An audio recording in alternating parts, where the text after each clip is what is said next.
Class 11th के students के लिए यहाँ पे लेकर के आ चुके हैं सभी क्वेश्चंस के आंसर के साथ बहुत ही ज़्यादा इंपॉर्टेंट क्वेश्चन जो कि आपकी त्रैमासिक परीक्षा के पेपर में पूछे जाएंगे। 13 सितंबर के पेपर में जाने से पहले ये क्वेश्चन जरूर से याद कर लेना। देख सकते हैं, पंडित आलोपीदीन ने मुंशी बंशीधर को किस पद पर नियुक्त किया था? मैनेजर के पद पर नियुक्त किया था। आंसर रहेगा मैनेजर। इसके बाद देख सकते हैं, मियां नसीरुद्दीन के वालिद किस नाम से प्रसिद्ध थे? मियां नसीरुद्दीन के जो वालिद थे किस नाम से प्रसिद्ध थे? तो नानबाई गढ़िया वाले के नाम से प्रसिद्ध थे। सभी के आंसर बताते जा रहा हूँ, आपको ऑब्जेक्टिव भी अच्छे से ऑप्शन पढ़ते जाना है।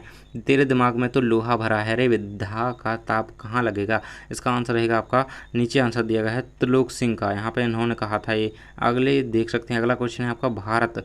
भारत शब्द किस भाषा का शब्द है? तो यहाँ पर भारत संस्कृत भाषा का शब्द है। आंसर याद रखेंगे। अगला देख सकते हैं आप, नमक विभाग किस पद के लिए वकीलों का भी नमक विभाग के किस पद के लिए वकीलों का भी जी ललचाता था? तो यहाँ पर दरोगा। नमक विभाग में दरोगा बनने के लिए वकीलों का भी जी ललचाता था।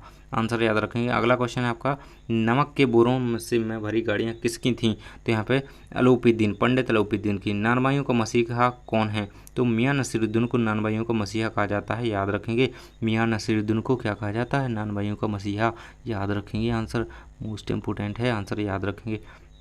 इसके बाद देख सकते हैं, किस्म किस्म की रोटी बनाने का इल्म यहाँ पे मियां नसीरुद्दीन के वालिद ने उन्होंने सीखा था। वालिद, उनके जो अब्बा थे वालिद, उनसे उन्होंने सीखा था। इसके बाद देख सकते हैं, यहाँ पर नीचे आपको दिया गया, धनराम पूरे दिन घोटा लगाने पर कौन सा पहाड़ा याद नहीं कर पाया? यहाँ पे 12-13 का पहाड़ा याद नहीं कर पाया। पिता का भार हल्का करने के लिए मोहन किस ओर जा रहा था? तो शहर की ओर जा रहा था। आंसर याद रखेंगे। कवि ने ईश्वर को कितने स्वरूपों को जाना है? ईश्वर के केवल एक, कवि ने माना है कि ईश्वर एक है, तो कवि ने ईश्वर के एक स्वरूप को माना है। आंसर याद रखेंगे, कवि ने ईश्वर के एक स्वरूप को माना है। मीराबाई की भाषा मूलतः थी, तो राजस्थानी थी। आंसर याद रखेंगे। इसके बाद देख सकते हैं, बे आंखें कविता में कवि ने किसके व्यथित जीवन की चर्चा की है? किसान की, है ना। इसके बाद है, घर की याद कविता में कवि के पिता कौन सा पाठ करते हैं? तो गीता का पाठ करते हैं कवि के पिता घर की याद कविता में। इसके बाद देख सकते हैं, लता मंगेशकर के पहले चित्र पर संगीत के क्षेत्र में प्रसिद्ध गायिका का बोलबाला था? नूरजहां। इसके बाद देख सकते हैं, अगला क्वेश्चन, निम्नलिखित में से लता मंगेशकर को किस उपनाम से नहीं पुकारा जाता है? तो यहाँ पर गज गामनी उन्हें नहीं कहा जाता है। आप आंसर याद रखेंगे। स्वर सामग्री उन्हें कहा जाता है। ये बिल्कुल याद रखना है। स्वर सामग्री लता मंगेशकर को कहा जाता है। कोकिल कंठी कहा जाता है, कोकिला कहा जाता है। आंसर याद रखेंगे। गज गामनी उन्हें नहीं कहा जाता है। अगला है आपका, कुई खुदाई किस औजार से की जाती है? तो वो वसौली से की जाती है। आंसर याद रखेंगे। यहाँ पे अगला क्वेश्चन है, संचार शब्द की उत्पत्ति खालिस्तान धातु से हुई है। संचार शब्द की उत्पत्ति जो है चर धातु से हुई है। चर, है ना, संचार चर।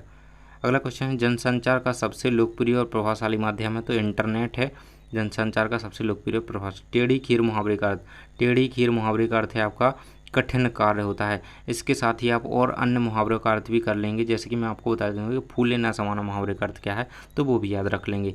क्या है? ज़्यादा अत्यंत खुश होना, है ना। इसके बाद है आपका श्रृंगार रस का स्थायी भाव हो गया, तो रति हो गया। ऐसे ही आप अन्य सभी रसों के स्थायी भाव याद होने चाहिए, किसी का भी पूछा जा सकता है। जैसे कि यहाँ पे हो गया शोक का स्थायी भाव, यहाँ पे है ना, शोक का स्थायी भाव पे को याद कर लेंगे, निर्वेद होता है।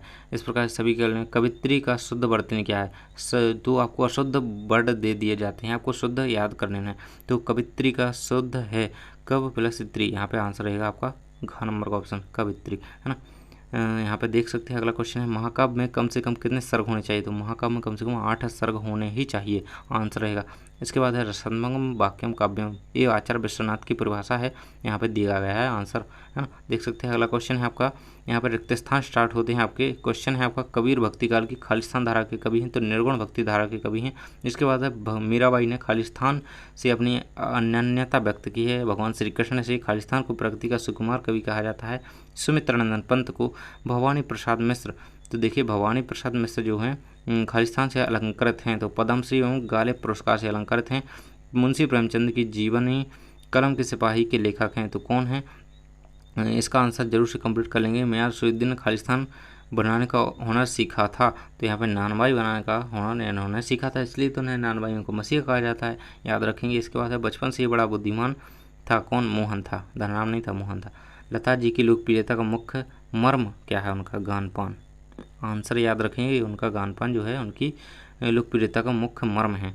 इसके बाद देख सकते हैं, भारतीय संगीत में मुख्य वाद्य रहा है तो वीणा रहा है। इसके बाद देखेंगे माधुर्यता का शुद्ध रूप क्या है, माधुर्य, है ना। माधुर्य लिख के ता लगाने की कोई ज़रूरत नहीं है, लेकिन माधुर्य रहेगा, है ना, शुद्ध रूप माधुर्यता का। इसके बाद देख सकते हैं काव्य की शोभा बढ़ाने वाले धर्म क्या कहलाते हैं, अलंकार, आभूषण, अलंकार। 70 लिखिए। 70 के लिए आपको क्या कंप्लीट कर लेना है, कबीर ने बाह्याडंबरों पर करारा प्रहार किया है, तो 70 रहेगा आपका। कबीर की रचना कौन सी है, जैसे आ गया कबीर की रचना बीजक है, सत्य लगाएं कि सत्य, बिल्कुल सत्य लगाएंगे क्योंकि कबीर की रचना बीजक ही है।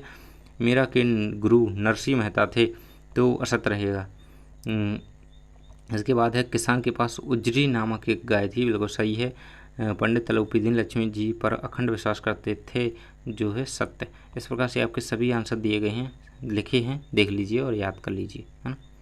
तो ये आपके दिए गए हैं। उज्ज्वल शब्द पूर्ण शुद्ध वाक्य है, तो उज्ज्वल में दोनों जा आदि आते हैं, तो ये अशुद्ध माना जाएगा। तो ये रही हैं आपकी सही जोड़ियाँ, इन्हें कंप्लीट कर लेना है।